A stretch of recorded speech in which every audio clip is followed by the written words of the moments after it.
हाय, good morning, सत श्री अकाल, आदाब, नमस्कार, वनकम।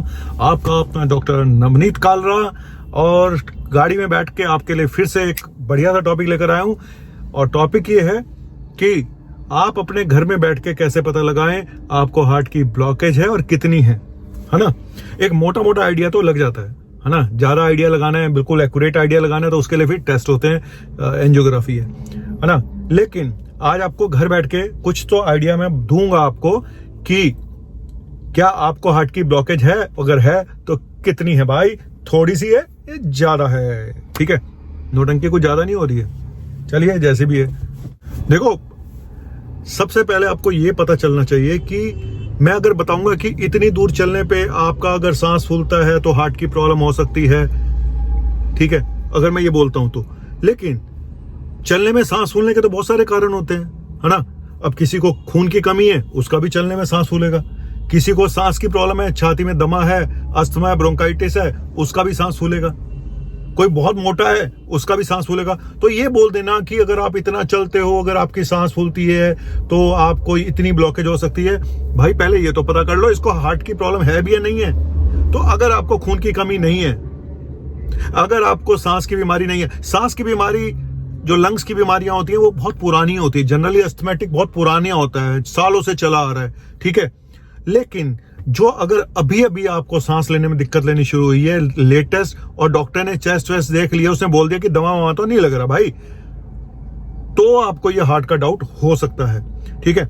अब चलिए टॉपिक पे आते हैं कि कैसे पता लगाएंगे कि हमें कितनी ब्लॉकेज है। मोटा मोटा आइडिया, एकदम एक्यूरेट नहीं वाला, ठीक है, मोटा मोटा आइडिया। देखो, पहले बता दूं कि हार्ट का पेन कैसा होता है। हार्ट का पेन जनरली चलने पे होता है, एक्सर्शन पे होता है ज्यादातर केसेस में। ऐसा नहीं कि बैठे बैठे नहीं हो सकता, हार्ट अटैक में तो बैठे बैठे भी हो जाता है। अगर आप चलते हो 1500 मीटर, 2000 मीटर, 500 मीटर और चलने में आपको छाती में भारीपन लगता है या सांस लेने में दिक्कत होती है, बहुत थकान लगती है, चक्कर आने लगते हैं, तो ये एंजाइनल पेन की हिस्ट्री हो सकती है। और इसके साथ अगर आपको घबराहट भी होती है, पसीना भी आ जाता है, तो और ज्यादा चांसेस हैं कि हार्ट की प्रॉब्लम हो सकती है। और आप रुक जाते हो तो पेन ठीक हो जाता है। ये सबसे बड़ी निशानी है कि रुकने पे आपको आराम मिल जाता है। और कई लोग, डॉक्टर भी कहते हैं कि जीभ के नीचे गोली रख लो सॉफ्टेट की। अगर गोली सॉफ्टेट की रखने से, मान लो आपने सोचा जी आज मैं पहले चलने से पहले गोली रख लेता हूं सॉफ्टेट की, तो चलने से पहले आपने गोली रख ली और उस दिन पेन कम हुआ या नहीं हुआ, ये भी निशानी है कि आपका पेन एंजाइनल पेन है। और अगर आपने बीच में रख ली, दर्द हो रहा था और आप रुक गए तो भी दर्द नहीं ठीक हो रहा है, आपने गोली जीभ के नीचे रखी, आराम मिल गया, सॉफ्टेट की गोली, तो ये भी निशानी है। एक तरह का टेस्ट ही होता है ये। तो ये सॉफ्टेट की गोली पहले बीपी जरूर चेक कर लिया करो तब, क्योंकि बीपी को डाउन करती है। मैं हमेशा बोलता हूँ बीपी जरूर चेक किया करो, चाहे घर में किसी को प्रॉब्लम हो या कहीं पे, बीपी इंस्ट्रूमेंट होना जरूरी है, ठीक है। अब रास्ते में तो नहीं मिलेगा, लेकिन बीपी जरूर चेक करा के सॉफ्टेट की गोली लिया करें, ठीक है। चलिए आगे बढ़ते हैं। गाड़ी में कहाँ आगे बढ़ूंगा यार, वैसे आगे बढ़ते हैं। तो चलो दोस्तों बताता हूँ। देखो, अगर आप को प्रॉब्लम 1 किलोमीटर चलने पे होती है, मोटा मोटा 1 किलोमीटर चलने में अगर आपको प्रॉब्लम होती है या उससे ज्यादा पे होती है, तो समझ लो कि आपको ब्लॉकेज तो है, लेकिन सिग्निफिकेंट ब्लॉकेज नहीं है, कोई सीरियस ब्लॉकेज नहीं है। हल्की फुल्की ब्लॉकेज हो सकती है, 50% से नीचे ब्लॉकेज हो सकती है अगर आपको 1 किलोमीटर से ज्यादा चलने में दिक्कत हो रही है तो। मोटा मोटा आइडिया बता रहा हूं ये, है ना। ये डॉक्टर कालरा ने अपना इजाद किया है एक आइडिया। और ये नहीं कि आप धीरे धीरे चल लो, मतलब कम से कम 12 मिनट में अगर 1 किलोमीटर चलने में अगर आपको प्रॉब्लम हो रही है या 1 किलोमीटर से ज्यादा चलने में आपको छाती में भारीपन लगता है या सांस फूलती है, तो आपको ब्लॉकेज हो सकती है। लेकिन शायद बहुत सीरियस ब्लॉकेज ना हो, शायद बोल रहा हूं क्योंकि ये मोटा मोटा आइडिया। 50% से कम ब्लॉकेज आपके होने के चांसेस हो सकते हैं, ठीक है, पहला बात। दूसरी बात, अगर आपको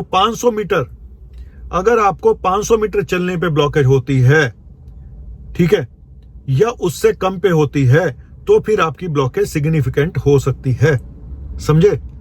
फिर आपको 70% से ऊपर ब्लॉकेज हो सकती है, 70% के आसपास ब्लॉकेज हो सकती है अगर आधा किलोमीटर चलने पे आपको प्रॉब्लम हो रही है तो, ठीक है। और वो भी कितने मिनट में, 6 मिनट में।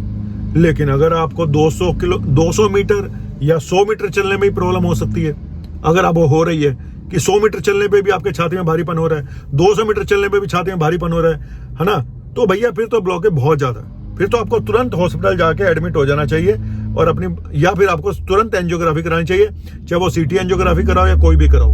अगर 100 मीटर और 200 मीटर चलने में भी आपको प्रॉब्लम हो रही है, वो भी 5 से 6 मिनट के अंदर आप नहीं चल पा रहे हो, तो भाई सिग्निफिकेंट ब्लॉकेज हो सकती है।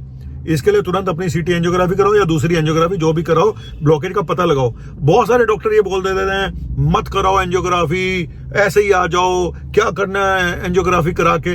अबे पता कैसे चलेगा उस इंसान को, उसको हार्ट प्रॉब्लम भी है या नहीं है?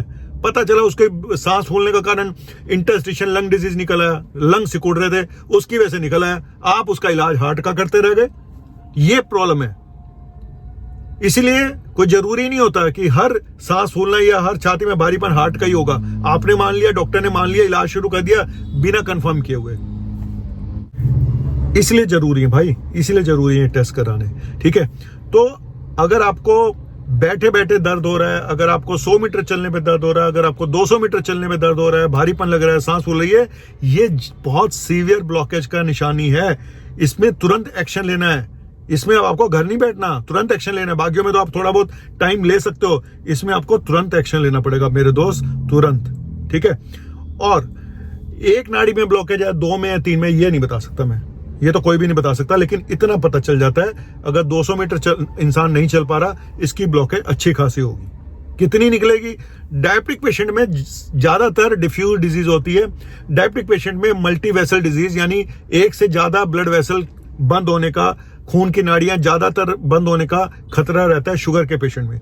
इसीलिए शुगर के पेशेंट में तो बिल्कुल भी वो नहीं करनी चाहिए, लापरवाही, ठीक है। तो मैंने आपको बहुत सारा आइडिया दे दिया है। एक टेस्ट और मैं पहले भी बता चुका हूं, एक टेस्ट और भी है ना, वो मैं पहले वैसे बता चुका हूं कि अगर आप 4 सेट ऑफ सीढ़ी, मतलब 60 सीढ़ियां 1 मिनट में या 1.5 मिनट में चढ़ जाते हैं, है ना, बिना किसी तकलीफ के, तो आपका हार्ट चकाचक है, बिल्कुल बल्ले बल्ले है। 1 मिनट में 60 सीढ़ी या 1.5 मिनट, मैक्सिमम 1.5 मिनट में 60 सीढ़ियां अगर आप चढ़ जाते हैं, 15-15 के 4 सेट होते हैं, जनरली 15 से ज्यादा सीढ़ियां नहीं होती एक साइड में, तो और वो अगर आप चढ़ जाते हैं तो इसका मतलब आपका हार्ट चकाचक है, मोटा मोटा, बहुत एक्यूरेटली नहीं, ये सब मोटे मोटे अंदाजे हैं। अब एक ऐसा पेशेंट है जिसके ईसीजी में चेंजेस आ रहे हैं, भाई इस बंदे को तो अच्छी खासी ब्लॉकेज होने के चांसेस है। अगर ईसीजी में चेंजेस आ रहे हैं, इस्कीमिक चेंजेस जिसको बोलते हैं, अगर ईसीजी गड़बड़ आ रहा है तो चांसेस ज्यादा हैं, ब्लॉकेज अच्छी खासी हो सकती है। अगर टीएमटी पॉजिटिव आ रहा है तो ब्लॉकेज 50% से लेके कुछ भी हो सकती है, उसके ऊपर मिनिमम 50% तो होगी अगर टीएमटी पॉजिटिव आ रहा है, और टीएमटी अगर ट्रूली पॉजिटिव है, फॉल्स पॉजिटिव नहीं है, क्योंकि टीएमटी की रिपोर्टें भी गलत आ जाती हैं, इको की रिपोर्टें भी गलत आ जाती हैं, स्ट्रेस इको की। तो 65 to 70% इनकी लिमिटेशंस होती है। इसीलिए मैं बोलता हूँ कि एंजियोग्राफी से ज्यादा अच्छा टेस्ट कोई नहीं है। और अगर आप तार वाली एंजियोग्राफी नहीं करा सकते तो आप सीटी एंजियोग्राफी करा लो। तो चलिए, आज एक छोटा सा टॉपिक था कि घर बैठे हुए और चलते चलते आप कैसे पता लगाएंगे आपको ब्लॉकेज है, और है तो कितनी है। कुछ लगता है शायद आइडिया लग गया होगा चलते चलते। ये मेरा प्रोग्राम कैसा लगा, मैं भी चल ही रहा हूँ, और चलते चलते यूं ही रुक जाता हूं मैं। बस दर्द होगा तो बंदा रुक ही जाएगा, बैठे बैठे कहीं खो जाता हूं मैं। खोना नहीं है भाई, पता लगाना है प्रॉब्लम है क्या, क्या यही प्यार है? ये प्यार नहीं है भाई, ये हार्ट की प्रॉब्लम है। क्या यही प्यार है? हाँ यही प्यार है। ये मेरा प्यार है आपके लिए, और इसी तरह से बस दस्तूर, कौन सा दस्तूर, ये जारी रहेगा। फिर मिलूंगा, शब्बा खैर, आपका अपना डॉक्टर नवनीत खालरा।